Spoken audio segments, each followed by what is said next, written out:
Last lecture में हम लोग बट वेल्डिंग पढ़ रहे थे। उस बट वेल्डिंग को आगे लेकर जाऊंगा इस लेक्चर में, और इस लेक्चर में बट वेल्डिंग हमारा कंप्लीट हो जाएगा। ठीक है जी।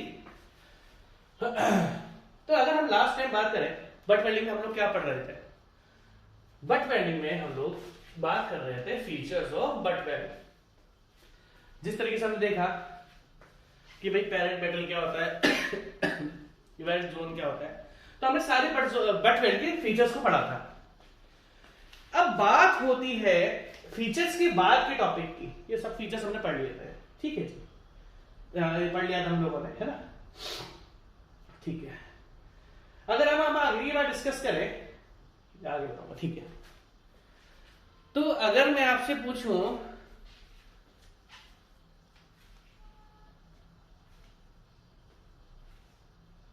मारुति स्विफ्ट में और वर्ना में क्या डिफरेंस है, अगर हम ये दावा डिस्कस करें कि भाई मारुति स्विफ्ट में और हुंडई वर्ना में क्या डिफरेंस है, तो सबसे पहले आप डिफरेंस क्या बताओगे सर। वर्ना का जो इंजन है वो 1600 सीसी है, और शायद स्विफ्ट का जो इंजन है वो 1200 या 1300 सीसी है। मतलब स्विफ्ट का इंजन 1200 या 1300 सीसी है, और हुंडई वर्ना कार होती है, मारुति स्विफ्ट भी कार होती है, पता ही होगा, ये दोनों कॉमन कार लिए मैंने। वर्ना की बात करें बहुत कॉमन है, मारुति स्विफ्ट डिजायर की बात करें, स्विफ्ट की बात करें तो वो बहुत कॉमन गाड़ी है, दोनों बहुत फेमस गाड़ियां हैं, तो सबको पता होता है, गर्ल्स हो बॉयज हो सबको पता होता है वर्ना क्या है स्विफ्ट क्या है, ठीक है। तो अगर मैं आपसे पूछूं कि इन दोनों में मेजर डिफरेंसेस क्या है, तो आप सबसे मेजर डिफरेंस क्या बताओगे सर। जो वर्ना है वो 1600 सीसी है, और मारुति स्विफ्ट से 1200 या 1300 सीसी है, मुझे एक्जैक्टली ध्यान नहीं है मारुति स्विफ्ट का क्या है। सीसी से क्या होता है, जितना ज्यादा सीसी होता है उसमें उतनी ज्यादा पावर होती है, उतनी ज्यादा उसकी स्पीड होती है, अगर हम लेमन लैंग्वेज में बात करें तो अगर मैं बात करूं कि अगर मैंने इन दोनों के डिफरेंसेस की बात करी, तो मैंने सबसे पहला बात डिस्कस करी इंजन की। मैंने सबसे पहले जो आपसे बात करी डिस्कस वो किसकी बात करी, इंजन की। बाकी और भी फीचर्स होते हैं, वरना सिडान गाड़ी होती है, सिडान मतलब लंबी जो होती है, स्विफ्ट सिडान भी होती है, हैचबैक भी होती है, मतलब पीछे से डिक्की गायब होती है, पिच की भी होती है ना। तो मैं बहुत तरीके से इन दोनों के बीच में डिफरेंसेस ला सकता हूं। अगर हम कोई भी बात करते हैं एप्पल के फोन की, तो एप्पल के फोन में सबसे पहला फीचर क्या आता है, उसका कैमरा बहुत अच्छा होता है ना। तो हम बात करते हैं कि अगर मैं किसी भी चीज को डिफाइन करता हूं तो मुझे कुछ उसके ऐसी टर्म्स को डिफाइन करना पड़ेगा ताकि मैं उस डिवाइस को या उस कार को उसको डिस्कस कर सकूं, उसको डिस्क्राइब कर सकूं। उसी तरीके से अगर मैं आपसे पूछूं, अगर हम बात करते हैं स्पेसिफिकेशन ऑफ बट वेल्डिंग, क्या मतलब है, जिस तरीके से मैं इनके डिफरेंट डिफरेंट फीचर्स बता रहा था, लाइक मैं अभी स्विफ्ट और वर्ना को कंपेयर कर रहा था, मैं आईफोन और सैमसंग को कंपेयर कर सकता हूं। भाई आईफोन में क्या है, सैमसंग में क्या है ना, दोनों कंपटीटर है आईफोन और सैमसंग, अच्छे हैं दोनों मोबाइल। तो बाकी दोनों में डिफरेंट डिफरेंट कुछ फीचर्स है। लोग बोलते हैं एप्पल हैंग नहीं होता, सैमसंग हैंग होता है ना। मुझे नहीं लगता सैमसंग हैंग होता है, क्योंकि मैं तो खुद सैमसंग लवर हूं और सैमसंग का मेरा मोबाइल आज तक हैंग हुआ नहीं है, ठीक है। उसी तरीके से अगर मैं आपसे पूछूं कि जिस तरीके से इन दोनों के डिफरेंसेस आपने बताए, आपने कुछ फीचर्स इनके बताए और उनसे इनको कंपेयर करा। अगर आज की तारीख में मैं आपसे पूछता हूं कि रेक्टेंगल को कैसे डिफाइन करोगे, अगर मैं आपसे पूछता हूं रेक्टेंगल की, अगर हम बात करते हैं रेक्टेंगल की, हम बात करते हैं स्क्वायर की। मेरी बात धीरे धीरे समझना चालू करना, तभी आगे चीजें समझ में आएंगी। अगर मैं आपसे बात डिस्कस करता हूं रेक्टेंगल की और स्क्वायर की, देखो प्यार समझना तभी मजा आएगा। तो मैं बोलूं रेक्टेंगल का एरिया क्या होता है, बोलोगे सर जो भी इसका एक्स है उसको वाई से मल्टीप्लाई कर दो, जो विड्थ है जो डेप्थ है रेक्टेंगल की। अगर मैं आपसे पूछूं, आप सिंपल आप बात देख लो, मैं एक चीज में घुमा दूंगा, मैं एक चीज में पूरा टॉपिक घुमा दूंगा, पूरा का पूरा टॉपिक घुमा दूंगा एक बार में, एकदम से टॉपिक पे आ जाऊंगा। अगर मैं सिंपल से आपसे पूछूं रेक्टेंगल का एरिया क्या होता है, तो आप बोलोगे sir X into Y, X into Y. Sir rectangle का एरिया एक्स इंटू वाई। अब बात करते हैं स्क्वायर की, मेरी बात ध्यान से सुनना। तो स्क्वायर की तो दोनों डायमेंशन सेम होती है, एक्स एक्स। तो अगर मैं आपसे पूछूं कि रेक्टेंगल का एरिया क्या है, तो आप बोलोगे सर सॉरी स्क्वायर का एरिया क्या है। देखो रेक्टेंगल का एरिया तो एक्स इंटू वाई है, और स्क्वायर का जो एरिया कितना है एक्स इंटू एक्स। अब आप बोलोगे, अब देखो धीरे धीरे मैं किस पर आ गया, धीरे धीरे मैं आता जा रहा हूं, अब ध्यान से देखना। आप बोलोगे सर आपने एरिया क्यों लिया, एरिया क्यों लिया। अब मैं देखो धीरे धीरे आ रहा हूं। अगर मुझे रेक्टेंगल का एरिया डिफाइन करना है तो मुझे उसको एक्स इंटू वाई करना पड़ेगा। अगर मुझे स्क्वायर का एरिया चाहिए तो मुझे एक्स इंटू एक्स करना पड़ेगा। आपने सबसे पहले बात करता हूं एरिया की। भैया सिंपल सी बात है, अगर हम सबसे पहले स्ट्रेस की बात करें, स्ट्रेस का फॉर्मूला क्या होता है? Force upon area. मेरी बात आपको ध्यान से सुननी पड़ेगी, तबीयत मेरी अभी खराब है, देखते हैं कितना लंबा लेक्चर जाएगा। ठीक है, अगर हम बात करते हैं स्ट्रेस की, मेरी बात ध्यान से सुनना, तो स्ट्रेस का फॉर्मूला क्या होता है? देखो जितनी भी डिजाइनिंग है, वो चाहे आरसीसी हो, चाहे हाईवे हो, चाहे स्टील हो, सब में जो डिजाइनिंग होती है वो इस बेस पे होती है कि मटेरियल के अंदर कितना स्ट्रेस जनरेट हो रहा है। अभी मैं स्ट्रेस को एलोबरेट नहीं कर रहा, डिफरेंट टाइप के स्ट्रेस होते हैं। आप बोलोगे आपने तो मैंने स्ट्रेंथ मटेरियल में आपको दुनिया भर के स्ट्रेस पढ़ा रखे हैं, तो मेरा वो टॉपिक नहीं है। मेरा सिंपल टॉपिक ये कि अगर मुझे किसी भी मेंबर की स्ट्रेंथ जाननी है तो मुझे उसके अंदर स्ट्रेस कैलकुलेशन करना पड़ेगा। आपको मेरी बात ध्यान से सुननी पड़ेगी। अगर आपको किसी भी मटेरियल के अंदर स्ट्रेंथ जाननी है तो आपको ये जानना पड़ेगा कि उस मटेरियल के अंदर स्ट्रेस कितना जनरेट हो रहा है, क्योंकि स्ट्रेस ही रेजिस्टेंस होता है जो कि आउटर फोर्स को या एक्सटर्नल फोर्स को रेजिस्ट करता है। और अगर मैं स्ट्रेस की बात करूं तो वो होता है फोर्स अपॉन एरिया। देखो धीरे धीरे पहले मैं वर्ना से स्विफ्ट पर आया, फिर एप्पल से सैमसंग पर आया, फिर रेक्टेंगल स्क्वायर से लेकर धीरे धीरे कब मैं बटरवेट पर आ जाऊंगा, ध्यान से देखना। कहने का मतलब क्या है, मैं रेक्टेंगल स्क्वायर के एरिया आपको बताया और फिर एरिया से मैंने आपको बता दिया स्ट्रेस का फॉर्मूला होता है फोर्स अपॉन एरिया। कहने का मतलब क्या है, अगर मुझे अपने बट वेल्ड में जो मैंने वेल्डिंग करी है, मैंने बट वेल्ड में, देखो मेरी बात आपको ध्यान से सुननी पड़ेगी तब इस लेक्चर में मजा आएगा। और हाँ, आपसे चीज बताता हूं, अगर वेल्डिंग से क्वेश्चन आया, जो कि आता है, तो इस आज के क्वेश्चन से सबसे ज्यादा क्वेश्चन बनते हैं आज के लेक्चर से। अगर हम लोग बात डिस्कस करते हैं बट वेल्डिंग की, तो आज के लेक्चर से सबसे ज्यादा चांसेस होते हैं। दैट मींस आज का जो लेक्चर है वो मोस्ट इंपोर्टेंट लेक्चर है आपका वेल्डिंग में। इस आज के 1 घंटे के लेक्चर से क्वेश्चंस आ जाएंगे आपके पास, बहुत क्वेश्चंस आते हैं इस लेक्चर से, तो आपके लेक्चर बहुत ध्यान से सुनना है, ठीक है। तो सिंपल सी बात है, अगर किसी भी मटेरियल की, अब मान लो जो वेल्ड है वो भी तो मेटल ही होता है, अगर मुझे उस वेल्ड की स्ट्रेंथ जाननी है तो कहीं ना कहीं मुझे उसका एरिया जानना पड़ेगा, फिर बाद में देखते रहेंगे। तो कहने का मतलब क्या है, जिस तरीके से, आपको एक बात ध्यान से देखना, जिस तरीके से हमने रेक्टेंगल का एरिया ले लिया x इंटू वाई, हमने स्क्वायर का एरिया ले लिया x इंटू वाई, अगर मैं पूछूं x और y क्या है तो मतलब सर इसकी डायमेंशंस हैं।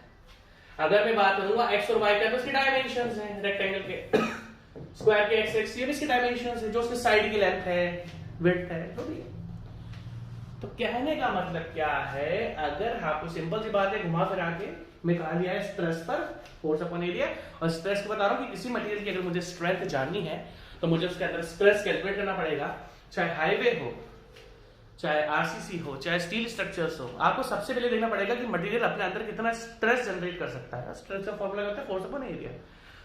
क्योंकि कुछ लोग ये मत बोला सर स्ट्रेस तो sir normal force upon area होता है, शियर फोर्स, वो भैया मैंने 100 में पढ़ा दिया, मैं अभी आपको जनरली बता रहा हूँ, मेरे को स्ट्रेस को डिस्कस नहीं करना है। कहने का मतलब क्या है, अब आपको फायरिंग एरिया से मतलब तो रहेगा, अगर मुझे स्ट्रेंथ जाननी है तो मुझे उस मेंबर की एरिया तो चाहिए होगा। अब बात ये आती है धीरे धीरे करके कि जिस तरीके से स्क्वायर में आपने x इंटू एक्स कर लिया था, जिस तरीके से आपने स्क्वायर में x इंटू एक्स कर लिया था, यार दवाई इतनी हेवी चल रही है ना, मेरे को पसीना बहुत आ रहा है। आप सोचो इस टाइम पसीना आ रहा है मुझे, ठीक है, वो तो कम 6-7 दवाई खानी पड़ती है आजकल। जिस तरीके से रेक्टेंगल की बात करें तो x इंटू वाई उसका था डायमेंशंस, दैट मीन्स आपके पास 2 डायमेंशंस थे, 2 डायमेंशंस थे। और अगर मैं बात करूं स्क्वायर की तो उसके पास भी आपके 2 डायमेंशंस थे। तो टॉपिक ये आता है कि बट वेल्ड के क्या डायमेंशंस आपके पास होने चाहिए जिससे आप उसके अंदर एरिया कैलकुलेट कर सको, जिससे आप उसके अंदर स्ट्रेस कितना आ रहा है कैलकुलेट कर सको, जिससे आप उसके अंदर कितना स्ट्रेंथ जनरेट हो रही है वो आप कैलकुलेट करो। तो कहने का मतलब क्या है, हमें सबसे पहले उसके डायमेंशंस पढ़ने पड़ेंगे। दैट मींस आज का जो मेरा टॉपिक है वो 10th का टॉपिक है और इससे पूरे लेक्चर में से क्वेश्चन आएगा ही आएगा, ठीक है जी। क्योंकि वेल्डिंग का मैं आपको बहुत इंपॉर्टेंट चीजें बताऊंगा जिससे क्वेश्चन आता ही आता है, ठीक है जी। अगर हम बात करते हैं सबसे पहले साइज की, किसी भी चीज की साइज को डिफाइन कैसे करते हैं, अब ध्यान से आप देखना, आपको बहुत ही ज्यादा इंपॉर्टेंट चीज मैं बताने वाला हूं। भाई साइज क्या होता है, अगर मैं आपसे पूछूं इस कैलकुलेटर का साइज क्या है, अगर मैं बोलूं इस कैलकुलेटर का साइज क्या है तो आप बोलोगे सर मेरे को इसके लिए इसकी एक तो ये वाली डायमेंशन चाहिए होगी और इसकी ये वाली डायमेंशन चाहिए होगी। तो कहने का मतलब है जिस तरीके से रेक्टेंगल की साइज के लिए मुझे 2 डायमेंशन चाहिए x और y, उसी तरीके से बट वेल्ड की डायमेंशन के लिए मुझे क्या चाहिए, तो बट वेल्ड की डायमेंशन के लिए मुझे चाहिए थ्रोट थिकनेस। बट वेल्ड के जो एरिया डिफाइन होता है वो किससे डिफाइन होता है, आप पूरी ना स्टील के लेक्चर में थ्रोट थिकनेस पढ़ लेते हो, हमें पता नहीं लगता हमने थ्रोट थिकनेस पढ़ा क्यों था, हमें पता ही नहीं लगता भैया कि हमने थ्रोट थिकनेस पढ़ा ही क्यों है। अरे भैया इसके डायमेंशन, अगर मुझे बट वेल्ड के डायमेंशन को डिफाइन करना है तो बट वेल्ड के जो डायमेंशन डिफाइन होते हैं वो डिफाइन होते हैं थ्रोट थिकनेस से।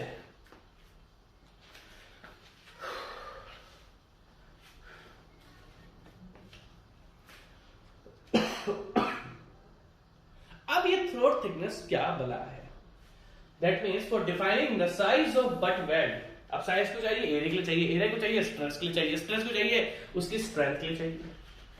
तो अगर सिंपल सी बात करें, the size of a but weld is specified by the, बहुत इंपॉर्टेंट है ये, the size of a but weld is specified by the effective throat thickness.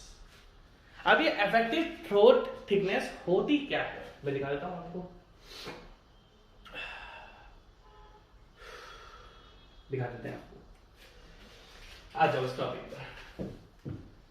अगर मैं आपसे बात करूं तो मैंने आपको फीचर्स ऑफ बट वेल्डिंग पढ़ाए थे, है ना, आप देख सकते हो। अगर मैं ध्यान से देखूं, आप ध्यान से देखना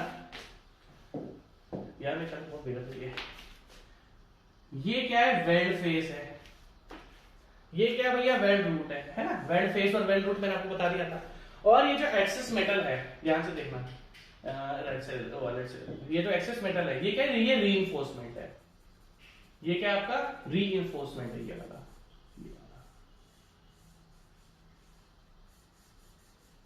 आपको बहुत ध्यान से देखना पड़ेगा। और अगर आप देखोगे तो ये भी क्या आपका रीइंफोर्समेंट है। रीइंफोर्समेंट मतलब हमें एक्स्ट्रा एक दो तीन एमएम थोड़ा जो भी फेस होता है पैरामीटर का, उससे थोड़ा सा वेल्ड क्या होता है, ऊपर होता है, वेल्ड क्या होता है, थोड़ा सा इसके ऊपर होता है, ठीक है। अब अगर मैं आपसे आगे की बात डिस्कस करूं, इन दोनों के बीच की देखो, अब ये क्या पेरेंट मेटल का फेस है, ये पेरेंट मेटल का फेस है, आपको ये चीज ध्यान रखनी पड़ेगी। देखो मैं भी टॉपिक को बहुत घुमाऊंगा, इसको बहुत अच्छा टॉपिक है ये। अगर मैं बोलूं क्या आपकी यहां पर मेंबर की सेम थिकनेस है, बोलो हाँ सर सेम थिकनेस है, सेम थिकनेस। धीरे धीरे करके मैं इस टॉपिक में बहुत डीप चल जाऊंगा, क्योंकि आपकी आईएएस की बुक्स में भी लिखा हुआ नहीं है, ठीक है, तो आपकी आईएएस की बुक्स में भी लिखा हुआ नहीं मिलेगा आपको, ठीक है, ध्यान से देखना। तो अगर मैं इस थिकनेस की बात करूं जिसमें मैंने रीइंफोर्समेंट को काउंट नहीं करा, और अगर मैं आपसे बात करूं तो यहां पर जो थिकनेस ऑफ मेटल है, पेरेंट मेटल है, वो इस, अगर मैं रीइंफोर्समेंट को आउट देखो, अगर हम बात करते हैं यहां से लेके आता है कि तो रीइंफोर्समेंट को गैप कर दो, नीचे रीइंफोर्समेंट को गैप कर दो। अभी नीचे वाला जो रीइंफोर्समेंट होता है इसको बोला जाता है बैकिंग। अभी आपको मैं सब बताऊंगा, सीलिंग, SEALING, सीलिंग और बैकिंग, मैं आपको बाद में बताऊंगा, ये अभी छोड़। तो अगर हम लोग बात डिस्कस करें,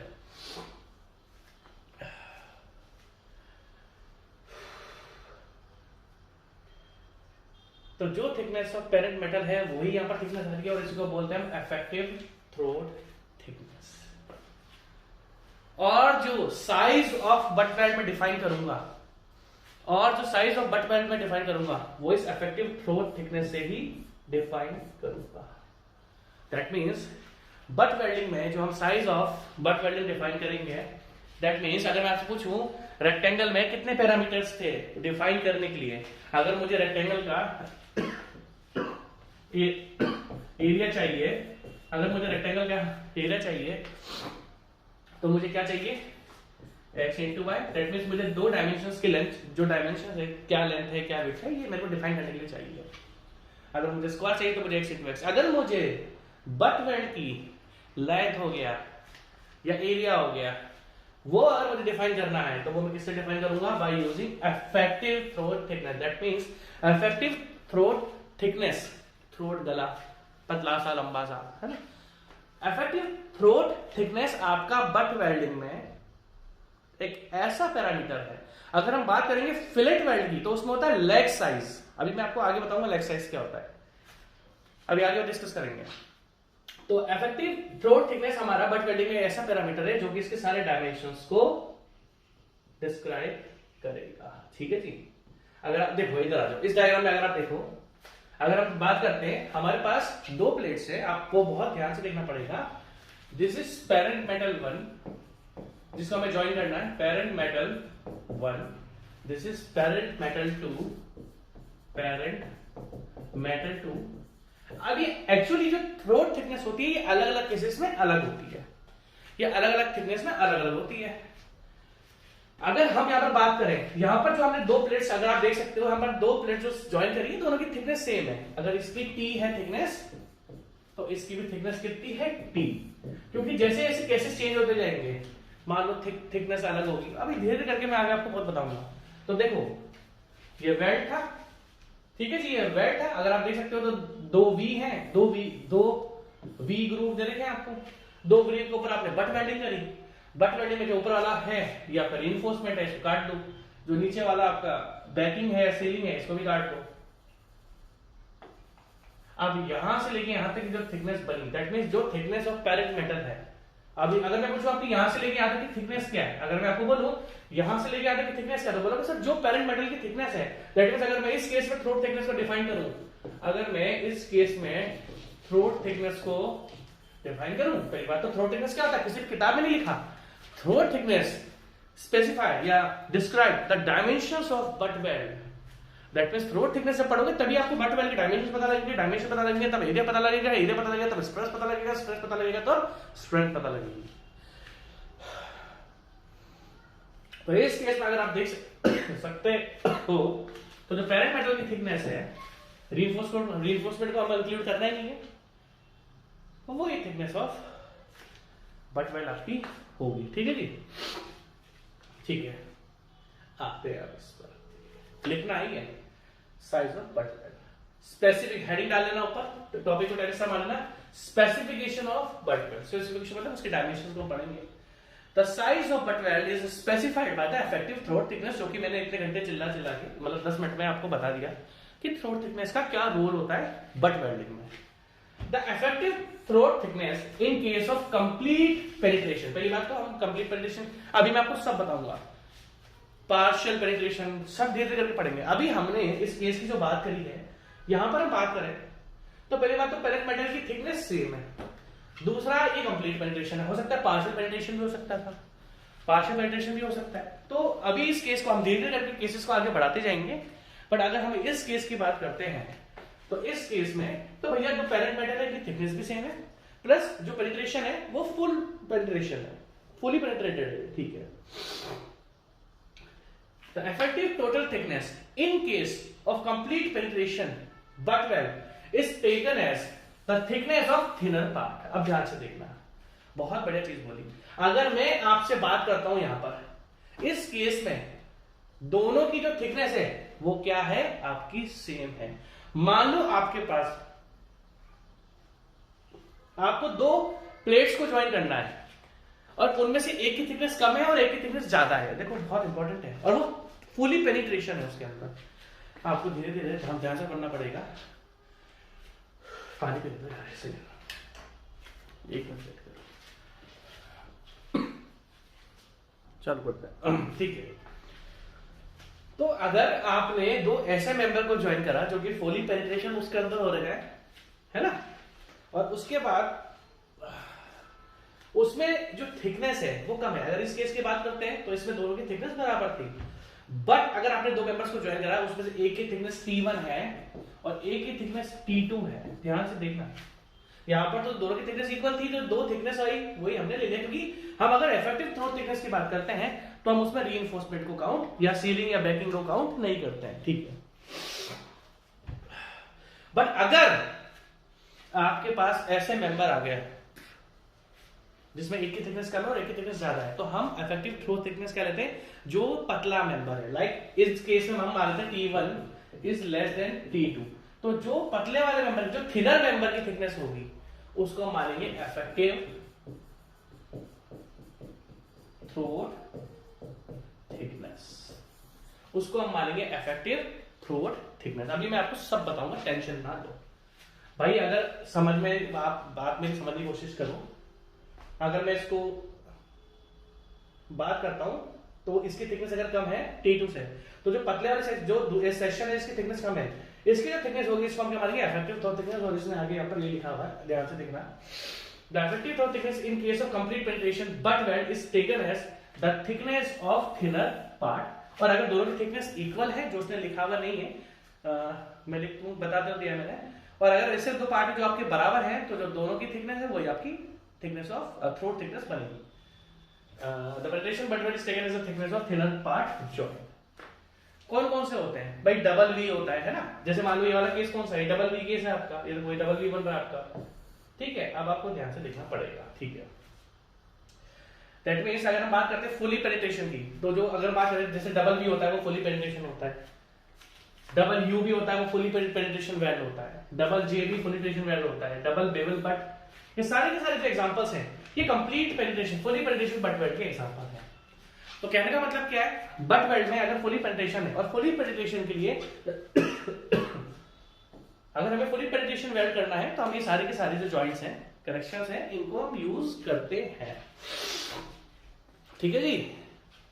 अब आप ध्यान से मेरी बात आगे की सुनना। अगर मैं आपसे पूछूं, अब ध्यान से सुननी पड़ेगी आपको, इधर आ जाओ, इस फोटो पे कोई फोटो ले लेते हैं, आज इस फोटो पे। तो अगर हम बात करते हैं तो मैं आपसे पूछूं, अब ध्यान से देखना मेरी बात, मैं आपसे पूछता हूं यहां पर लेंथ ऑफ वेल्ड कितनी है, आप ध्यान से देखिए, यहां तक आ रही है।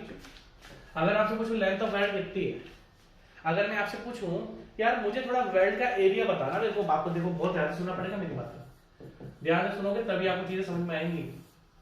अगर मैं आपसे पूछूं यार मेरे को अगर इस वेल्ड का एरिया चाहिए, तो आप बोलोगे सर जो भी इसकी थिकनेस है और जो इसकी लेंथ है उसको मैं मल्टीप्लाई कर दूं। मेरी बात आपको बहुत ध्यान से सुननी पड़ेगी। यहाँ पर एक ऑब्जेक्टिव क्वेश्चन मैं आपके सामने लेकर आ रहा हूं। तो सिंपल सी बात है, सबसे पहले तो आपके मन में डाउट ये आएगा कि सर ये जो हम वेल्ड की लेंथ देते हैं ये कितनी देते हैं। सबसे पहला क्वेश्चन आपके पास ये बनता है कि सर मान लो इसकी इफेक्टिव थ्रोट थिकनेस T आ गई और जो वेल्ड की लेंथ है वो L आ गई, तो सबसे पहला ऑब्जेक्टिव क्वेश्चन ये बनता है कि जो minimum length of butt welding हम रखते हैं वो कितना रखते हैं। जैसा कि मैंने आपसे बोला कि जो आपकी बट वेल्ड के सारे डायमेंशंस जो डिस्क्राइब होते हैं या स्पेसिफाई होते हैं वो सारे के सारे इफेक्टिव थ्रोट थिकनेस से होते हैं। तो सबसे पहला ऑब्जेक्टिव क्वेश्चन आपके सामने क्या बनता है कि ये जो लेंथ रखी जाती है ना बट वेल्ड की, ये मिनिमम 4 टाइम्स ऑफ थिकनेस रखी जाती है। मेरी बात आपको फिर ध्यान से सुननी पड़ेगी। दैट मींस ये जो लेंथ है भाई हर एक चीज का है ना, हर चीज का है।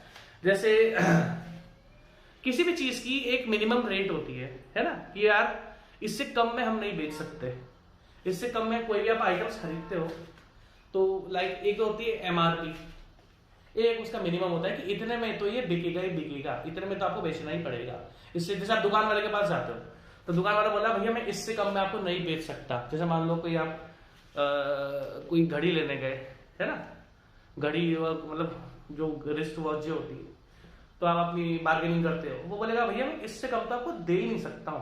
तो कहने का मतलब है अगर मैं आपसे पूछूं किसी वेल्डर से कि भाई देखिए यहाँ पर बट जॉइंट दिखाया तो इसकी कितनी लेंथ की तो वेल्डिंग मारेगा, तो जो वेल्डर है वो मुझे बोलेगा कि कम से कम जो भी इसकी इफेक्टिव थ्रोट थिकनेस है ना, minimum length of butt weld, अब ध्यान से आपको देखना पड़ेगा, minimum length of butt weld जो होती है आपकी वो होती है 4 times of throat thickness, 4 times of throat thickness. आप इसे ज्यादा भी दे सकते हो, कोई प्रॉब्लम नहीं, बट इसे कम नहीं दोगे। आपको मेरी बात बहुत ध्यान सुननी पड़ेगी। आपको ज्यादा देनी है दे दो, हमें फर्क नहीं पड़ता। आपको ज्यादा देनी है दे दो, हमें फर्क नहीं पड़ता, बट आप इससे कम नहीं दे सकते हो। सिंपल सी बात ये है। तो क्या हो गया, दुकान वाला बोलेगा भैया उसने पहले आपको 100 रुपए बोला, तो बोला भैया बार्गेनिंग, आपकी जो मदर है हमारी मदर है वो तो बार्गेनिंग करने में, भैया लाइफ में सब कुछ सीखा है, बार्गेनिंग करना नहीं सीखा यार, बार्गेनिंग नहीं होती मुझसे, इतना कॉन्फिडेंस ही नहीं बार्गेनिंग कर लूं, ठीक है। तो कहने का मतलब है कि अगर आप वेल्डर से पूछोगे कि यार ये जो तूने बट वेल्डिंग में लेंथ दी है ये तू कितनी देगा, तो वो बोलेगा कि सर जो भी आपकी इफेक्टिव थ्रोट थिकनेस है कम से भी कम मुझे ये वेल्ड जो देनी है वो इतनी देनी है कि वो 4 गुना हो थ्रोट थिकनेस की। तो ये आपका एक सबसे बड़ा ऑब्जेक्टिव क्वेश्चन है जो कि इस जगह नहीं लिखा, मैं आपको आगे बताऊंगा। तो ये हमने क्या डिस्कस कर लिया, minimum length of butt weld is equal to minimum कितनी होती है कि 4 गुना थ्रोट थिकनेस की, जो भी थ्रोट थिकनेस है अब थ्रोट थिकनेस कैसे कैलकुलेट करोगे? जो भी थिकनेस, देखो अगर दोनों पेरेंट मेटल इक्वल है, अगर दोनों पेरेंट मेटल आपके इक्वल है, अगर दोनों पेरेंट मेटल आपके इक्वल है तो दिक्कत ही नहीं है। तो आप क्या करोगे? दोनों पेरेंट मेटल अगर आप इक्वल होंगे तो आप क्या करोगे? सेम थिकनेस आएगी। और कोई ऐसा, कोई पतला है कोई मोटा है, बट दोनों के अंदर फुली पेनिट्रेशन हो रहा है। अभी आप बोलोगे सर फुली पेनिट्रेशन कैसे हो सकता है, वो भी आपको मैं आगे बताऊंगा। आप बोलोगे सर मान लो एक पतला मेंबर है और एक मोटा मेंबर है, मान लो इसकी थिकनेस P1 है, इसकी थिकनेस T2 है, तो इनके अंदर वेल्डिंग कैसे करेंगे वो भी मैं आपको आगे बताऊंगा। इस तरीके से वेल्डिंग नहीं करी जाती है, वो मैं आपको सब अभी आगे बताने वाला हूँ इसी लेक्चर में, ठीक है जी। अब आगे के बाद डिस्कस करते हैं। अच्छा लेक्चर है, इंपॉर्टेंट लेक्चर है, ध्यान से सुनना, क्योंकि बुक्स स्टील की अच्छी नहीं है इसलिए समझ में नहीं आता है, ठीक है। तो आगे का हमारा क्या है, अब ध्यान से आपको देखना पड़ेगा। देखो बहुत ही इंपॉर्टेंट टॉपिक मैं आपको पढ़ाऊंगा। इसमें एक चीज देखता हूं मैं लेंथ की, ठीक है। अब आप ध्यान से देखना, देखो बहुत थोड़ी स्लाइड आगे पीछे है ये, आपको ध्यान से देखनी पड़ेगी। सबसे पहली बात आती है, देखो अभी हमने सबसे पहले साइज ऑफ बट वेल्डिंग की बात करी। तो अगर आपको बट वेल्डिंग की साइज को डिफाइन करना है, अगर आपको बट वेल्डिंग की साइज को डिफाइन करना है, तो बट वेल्डिंग की साइज को डिफाइन करने के लिए आपके पास क्या होना चाहिए? आपके पास थ्रोट थिकनेस होनी चाहिए। अब अगर हम लेंथ की बात करते हैं, इसको हम बोलते हैं इफेक्टिव लेंथ। अब आप ध्यान से सुनना, सबसे पहले ऑब्जेक्टिव क्वेश्चन में लिख देता हूं, इस स्लाइड पर हम बाद में आएंगे, इस स्लाइड पर हम बाद में आएंगे। सबसे पहले मैं आपको इफेक्टिव लेंथ बताता हूं, या फिर मैं इफेक्टिव थ्रोट थिकनेस के बारे में बताता हूं। चलो कोई बात नहीं। हमने 3 केसेस पढ़े। देखो सबसे पहली बात, अभी तक जो हमने दोनों केसेस पढ़े वो किसके बारे में पढ़े? फुली पेनिट्रेशन की। अब देखो 2 टाइप के पेनिट्रेशन होते हैं भाई, इस टाइप का पेनिट्रेशन है ये, है ना, या आपने पूरा का पूरा वेल्ड कर दिया, this is fully penetration, this is fully penetration. अगर कुछ इस तरीके का है, मान लो ये इस तरीके का देखा आपको, ये कुछ इस तरीके का मेंबर है, तो इनके बीच में जो वेल्ड होगा वो क्या होता है? आपको पार्शियल पेनिट्रेशन। देखो ना, ये देखो यहाँ पर वेल्ड इस तरीके से होता है, तो ये है पार्शियल पेनिट्रेशन। ध्यान से देखना पड़ेगा आपको। तो अगर मैं बात करता हूं, तब ध्यान से देखना, अगर हम बात करते हैं फुली पेनिट्रेशन की, ये जो स्लाइड है आपकी ये है फुली पेनिट्रेशन की। खत्म हो जाती है पढ़ाते पढ़ाते, ठीक है। देखो ध्यान से सुनना पड़ेगा तभी समझ में आएगा, वरना स्टील गायब हो जाती है।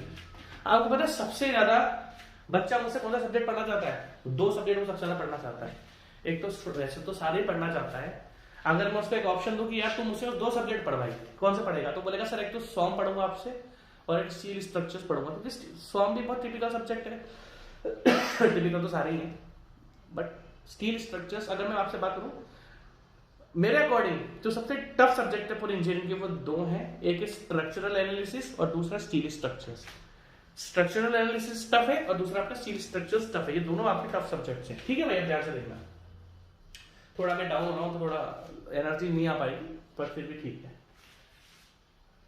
ध्यान से देखना, अभी मैंने आपको 2 केसेस बताया, एक मेंबर ऐसा था जिनकी दोनों थिकनेस है सेम, तो इस केस में जो इनकी थिकनेस होगी वही, और पहली बात मैं बात कर रहा हूं आपसे फुली पेनिट्रेशन की, फुली पेनिट्रेशन की मैं आपसे बात कर रहा हूं, फुली पेनिट्रेशन की। फुली पेनिट्रेशन में 2 केस, एक तो ये हो गया, या फिर हो सकता है कि एक की थिकनेस ज्यादा है एक की थिकनेस कम है, तो इस केस में जो थ्रोट थिकनेस आएगी वो आपकी T आएगी, और इस केस में क्या आएगी? जो कि थिनर पार्ट है, या क्या आ जाएगी? T2।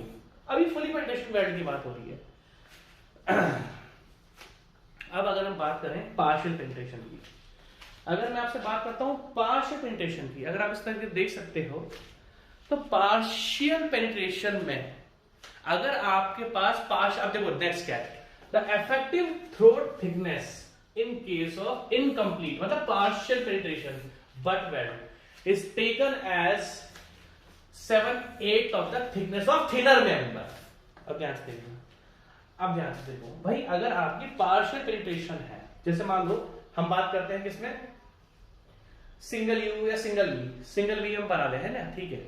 अगर मान लो हम सिंगल वी बनाते हैं, जो सिंगल वी जॉइंट है उससे पार्शियल पेनिट्रेशन होता है। देखो अगर हम बात करते हैं तो double V, double U, double J and double bevel weld जो है, इनमें आपका फुली पेनिट्रेशन वेल्ड होता है। अब मैं अगर आपसे कुछ एग्जांपल डिस्कस करूं, लाइक सिंगल जे, जैसे आपका जैसे मान लो सिंगल जे क्या होता है, कुछ इस तरीके से एक मेंबर हो गया है ना, कुछ इस तरीके से होता है आपका। तो इसमें जो आपका वेल्ड होता है वो पार्शियल होता है, फुली पेनिट्रेशन नहीं हो पाता है। तो अगर हम सबसे पहले बात करें सर पार्शियल पेनिट्रेशन, जो पार्शियल पेनिट्रेशन होता है या इनकम्प्लीट पेनिट्रेशन होता है वो किन किन जॉइंट्स में होता है? सिंगल वी जॉइंट में होता है। अगर आपने ओनली सिंगल वी देख रखा हुआ है तो आपका पार्शियल पेनिट्रेशन है, सिंगल यू देकर रखा हुआ है तो पार्शियल पेनिट्रेशन है, सिंगल जे देकर रखा है तो पार्शियल, या सिंगल बेवल जॉइंट दे रखा है तो दैट मींस ये चारों के चारों जो एग्जांपल्स हैं वो इनकम्प्लीट पेनिट्रेशन, या देखो ध्यान से देखना भाई अलग अलग जॉइंट्स होते हैं। मैंने आपको बताया कि अलग अलग टाइप के बट जॉइंट्स हैं। अगर हम बात करें तो अलग अलग टाइप के बट जॉइंट्स थे जो कि हमने पढ़े। तभी तो मैं बोलता हूँ कि वेल्डिंग है ना, मतलब जो स्टील स्ट्रक्चर्स है ना वो बुक्स में अच्छा नहीं दे देखा, आपको थोड़ा ध्यान से पढ़ना पड़ेगा। और मैं आपको बताता हूँ जितने में वेल्डिंग कंप्लीट कराऊंगा ना इतने में लोग स्टील स्ट्रक्चर ज्यादा कंप्लीट करा देते हैं। बट डिफरेंस ये है कि मेरा एक बार पढ़ के आपको याद आ जाएगा और वो 10 बार ही पढ़ोगे तो याद नहीं आएगा। जितना मैं वेल्डिंग पढ़ा रहा हूँ ना आपको इतने में लोग अपनी स्टील स्ट्रक्चर्स के आधे लेक्चर्स गायब कर देते हैं, स्टील स्ट्रक्चर्स आधी पढ़ा देते हैं। बट मैं आपको एक चीज बताऊंगा कि मैं जो पढ़ाऊंगा वो आने वाले 10 साल तक आपको सब काम आएगा।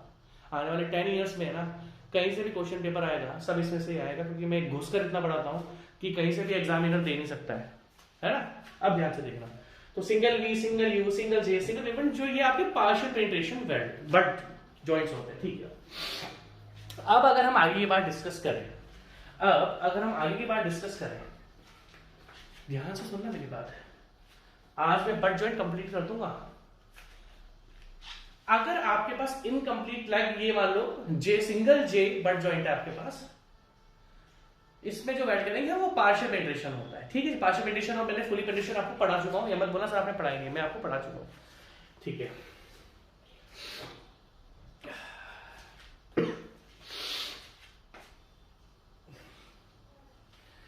अगर हम इसके बाद डिस्कस करें, अब देखो मान लो, अब ध्यान से आप देखना, बहुत इंपॉर्टेंट है ये, बहुत ही ज्यादा इंपॉर्टेंट है, ठीक है। अगर हम लोग बात करते हैं इसकी पार्शियल पेनिट्रेशन की, अब मान लो दोनों की थिकनेस सेम है, ध्यान से देखना, ये दोनों की थिकनेस अलग अलग है। अगर मैं आपसे बात करूं तो यहां पर दोनों की थिकनेस आपको सेम दिख रही है। अगर मैं ऐसा केस बनाऊं भाई इस तरीके से,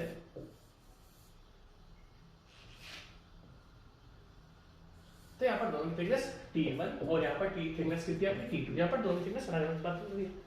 और बात होती है सिंगल जे जॉइंट की, तो सिंगल जे जॉइंट में तो पार्शियल पेनिट्रेशन ही होता है, ठीक है भैया, ठीक है। सिंगल जे जॉइंट में तो आपको पार्शियल पेनिट्रेशन ही होता है, ठीक है। अब अगर हम बात करते हैं आगे की, अगर पार्शियल पेनिट्रेशन है और अब बात होती है यहां पर इफेक्टिव थ्रोट थिकनेस की, कि भैया आप क्या इफेक्टिव थ्रोट थिकनेस लोगे, क्या इफेक्टिव थ्रोट थिकनेस लोगे, तो भैया देखो अगर इस वाले केस की बात है तो आप कर दोगे 5/8 ऑफ थिकनेस ऑफ मेंबर। ध्यान से देखना, 5/8 ऑफ थिकनेस ऑफ मेंबर। और अगर इस तरीके से, अब इफेक्टिव थ्रोट थिकनेस, क्योंकि इफेक्टिव थ्रोट थिकनेस ही तो एरिया डिफाइन होगा वेल्ड का। अगर पार्शियल पेनिट्रेशन की बात होती है, एक्चुअली इसको मत पढ़ना, ये अभी बात स्ट्रेस, मैं आपको सारी बातें बताऊंगा धीरे धीरे करके। अभी 7-8 आप पढ़ना, मैं आपको पढ़ाऊंगा आगे। अगर इन दोनों की थिकनेस सेम है और सिंगल जे जॉइंट है, तो जो इफेक्टिव थ्रोट थिकनेस आएगी वो आएगी 5/8 ऑफ थिकनेस ऑफ मेंबर, अगर दोनों की सेम थिकनेस है। बट अगर दोनों की थिकनेस अलग अलग है, तो यहां पर आएगा 5/8 into thickness of thinner member, जो पतला है, थिकनेस ऑफ थिनर मेंबर। और ये मैं किस केस के बारे में बात करूं, यहां पर मैं बात कर रहा था फुली, अगर मैं बात करता हूं यहां पर, तो मैं यहां पर बात कर रहा था फुली पेनिट्रेशन वेल्ड की, फुली पेनिट्रेशन वेल्ड की। और अगर मैं आपसे बात डिस्कस करूं यहां की, तो मैं यहां पर बात कर रहा हूं पार्शियल, देखो इस तरीके से डालना, सबसे पहले आप स्पेसिफिकेशन डालना और डालना साइज ऑफ बट वेल्ड, और साइज ऑफ बट वेल्ड में हम डालना फुली पेनिट्रेशन वेल्ड। दूसरा डालना साइज ऑफ बट वेल्ड इन, देखो मैं लिख देता हूं, क्या लिखोगे आप इसकी heading, size of butt weld in partial penetration weld, in case of partial penetration weld, ठीक है जी। अब अगर हम आगे बात डिस्कस करें तो होता क्या है, ये फॉर्मूला क्या है मैं आपका बताता हूं। जब ये सिस्टम, जब इसकी रिसर्च करी गई तो शुरुआत में 7/8 लिया गया कि जो भी थिकनेस ऑफ थिनर मेंबर है, अगर दोनों की थिकनेस सेम है तो 7/8 कर दो, जो भी की थिकनेस है उसका 7/8 कर दो, वो यहाँ पे थ्रोट थिकनेस बनेगी। और अगर दोनों की थिकनेस अलग अलग है तो 7/8 कर दो, जो कि फिर धीरे देखा गया नहीं, एक्चुअली जे जॉइंट में या जब हम पार्शियल पेनिट्रेशन की बात करते हैं तो उसमें स्ट्रेस अच्छे से जनरेट नहीं हो पाता। तो क्या होता है, तो हमने क्या करा, जब स्ट्रेस देखो, but for the purpose of stress calculate, देखो फुली पेनिट्रेशन में हम नहीं करते ऐसा। वहां पर तुम देखेंगे थिकनेस ऑफ थिनर मेंबर क्या है, थिकनेस ऑफ, है ना, या थिकनेस ऑफ दोनों की सेम, तो वही इफेक्टिव थ्रोट थिकनेस बन जाती है। तो उसमें एक्चुअली पूरा वेल्ड होता है, तो वहां पर स्ट्रेस अच्छे से जनरेट हो जाता है। बट अगर हम पार्शियल पेनिट्रेशन की बात करते हैं, तो इसमें से कुछ एक पोर्शन ऐसा होता है जो वेल्ड नहीं होता, जो वेल्ड आपका नहीं होता, लाइक है ना, अगर मैं आपसे बात करता हूं सिंगल वी की, तो इसमें अच्छे से वेल्ड नहीं हो पाता, ठीक है।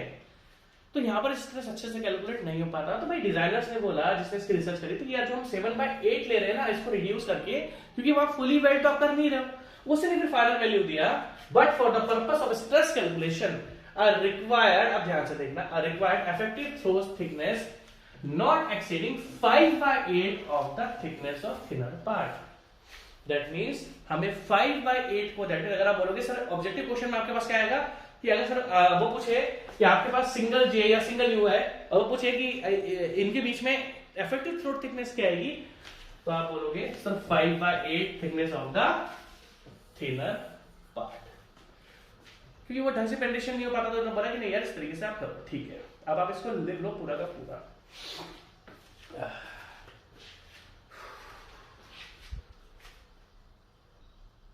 अगर आज का लेक्चर आपने ढंग से नहीं पढ़ा, तो मैं आपको बता रहा हूं कि बहुत सी इंपॉर्टेंट चीजें आपकी छूट जाएंगी, ठीक है जी, बहुत सी इंपॉर्टेंट चीजें आपकी छूटने वाली है अगर आपका लेक्चर आपने ढंग से नहीं पढ़ा। आगे की सारी चीजें इनसे कैलकुलेट होंगी, ठीक है।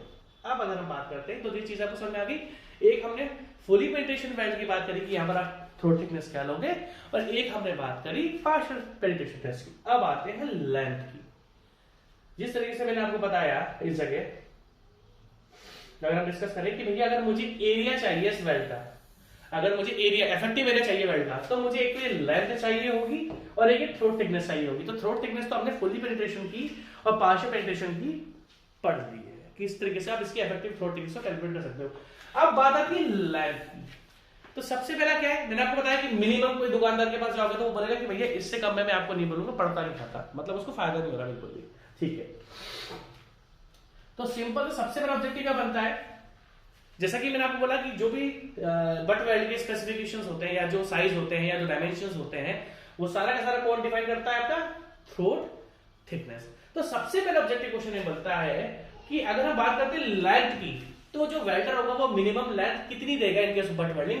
तो ये रहा आपका आंसर, मिनिमम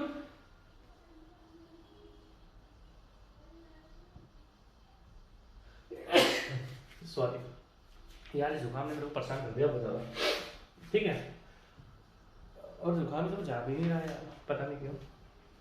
तो अगर हम बात करते हैं फीचर्स ऑफ कंपोनेंट वेल्ड की, तो सबसे पहला जो आपके पास ऑब्जेक्टिव क्वेश्चन, अगर हम सेकंड, अभी तक हमने क्या पढ़ा, इफेक्टिव थ्रोट थिकनेस पढ़ी in two cases, fully penetration weld and in partial penetration weld. अब मैं आगे की साइड जो आपके पास आ रहा हूं, अब मैं आ रहा हूं आपके पास लेंथ की। सबसे पहला ऑब्जेक्टिव क्वेश्चन बनेगा मिनिमम, मेरी राइटिंग बहुत खराब आ रही है, minimum length of butt weld कितनी दी जाती है, कम से कम 4 गुना टाइम्स ऑफ लेंथ, कितनी देंगे हम, 4 गुना times of throat thickness, minimum 4 times of throat thickness. इसमें शायद लिखा हुआ नहीं है, इसलिए मैं आपको लिखा रहा हूं। तो यहां पर सबसे पहले आपका क्वेश्चन बन जाता है कि मिनिमम से मिनिमम हम कितनी इफेक्टिव लेंथ देंगे, मिनिमम से मिनिमम हम कितनी इफेक्टिव लेंथ देंगे, 4 गुना देंगे इफेक्टिव थ्रोट थिकनेस का। दैट मींस ये आपका सबसे पहला ऑब्जेक्टिव क्वेश्चन बन गया। यहां पर नहीं देकर रखा हुआ, तो मैं आपको ये डब्बे में डाल देता हूं, और ये आपका पहला ऑब्जेक्टिव क्वेश्चन बन गया। इसको लगा लो 3 स्टार क्वेश्चन, कितना दिनों बाद स्टार आया ना, ठीक है। अब बात करते हैं, अब देखो मिनिमम इतनी देनी है, अगर आपने 4 गुना से मान लो 4 टाइम से ज्यादा देनी है तो आप दे दो, कोई इश्यू नहीं है। लाइक अगर मैं इस केस की बात करता हूं, अगर मैं इस केस की बात आपसे कर रहा हूं यहां पर, तो यहां पर देखो थिकनेस तो कितनी दिख रही होगी, उससे 4 गुना से ज्यादा ही ये दिख रहा है ना। जैसे मान लो, है ना, देखो ये थिकनेस है, तो मान लो ये 1 सेंटीमीटर है, तो ये 5 सेंटीमीटर से ज्यादा दिख रहा है, तो मिनिमम आपको 4 सेंटीमीटर देनी है।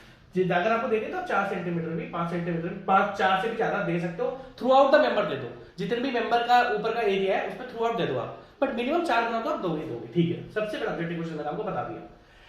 अब अगर हम आगे की बात डिस्कस करते हैं तो क्या बोला हमने, मिनिमम 4 गुना देनी है, अगर आपको 4 से ज्यादा देनी है थ्रू आउट द मेंबर्स देनी है। लाइक मान लो मेरे को इन दो मेंबर में वेल्ड मारना है इस जगह, तो जो भी इनकी इफेक्टिव थ्रो थिकनेस है, अब जैसे मान लो ये कितना है, ये तो 8 mm दिख रहा है। अगर मैं इन दोनों की बात करूं कैलकुलेटर की और मोबाइल की, तो कैलकुलेटर और मोबाइल मुझे 8 mm के दिख रहे हैं, 8 से 9 mm के, 8 mm है ये, ठीक है जी, 8 mm का दिख रहा है। तो अगर मेरे को यहाँ पर बट वेल्ड मारनी होगी तो मैं क्या करूंगा, 8 mm into 4 32 mm, that mean 32 mm का वेल्ड तो मुझे मारना ही पड़ेगा। बट अब ये देखो, अगर यहाँ से हम बात करें तो ये तो कम से कम कितना, ये 13-14 सेंटीमीटर है, तो आपने थ्रू आउट दे दी मिनिमम मेरे को, दैट मीन 32 mm तो इनके बीच में देनी थी, बट मैंने इनको अच्छी खासी, दैट मीन यहाँ पर अगर मैं इन दोनों को वेल्ड करूंगा, अगर मैं यहाँ पर इन दोनों को वेल्ड करूंगा तो ये कहीं ना कहीं 32 mm से, अगर हम बात करते हैं यहाँ से लेके यहाँ तक, तो अगर हम बात करते हैं, चलो मान लो हम ये मानते हैं 10 सेंटीमीटर है दिख रहा है, यहाँ से लेके यहाँ तक की जो लेंथ है 10 सेंटीमीटर है, तो 32 mm देनी थी, बट मैंने यहाँ पर कितनी दे दी, मैंने 100 mm ही दे दी। तो वो चॉइस है, कोई दिक्कत नहीं है, मिनिमम आपको 4 mm देनी है। हाँ, अब आपने अगर मान लो 100 mm दे दी तो आपको इफेक्टिव लेंथ 100 mm ही माननी है। अगर आपने इसको 100 mm दे दिया तो आपको जो इफेक्टिव लेंथ है, आप देखो ध्यान से, the effective length of butt weld shall be taken as the length of continuous full size weld. अगर आपने पूरा का पूरा देके रखा हुआ है, लाइक 32 mm से भी ज्यादा दे दिया, तो जो पूरा आपने देके रखा है वही आपने फुल साइज ऑफ वेल्ड देना है। बट एक्सेप्ट, अब ये जो केसेस है ये मैं आपको नेक्स्ट लेक्चर में पढ़ाऊंगा, इस एक्सेप्ट के आगे मैं आपको कल ही पढ़ाऊंगा, ठीक है। तो थोड़ा माफी चाहूंगा, थोड़े छोटे छोटे लेक्चर्स मिल रहे हैं, बट ये मैं आपको कल पढ़ा दूंगा, ठीक है जी। Take care, bye bye.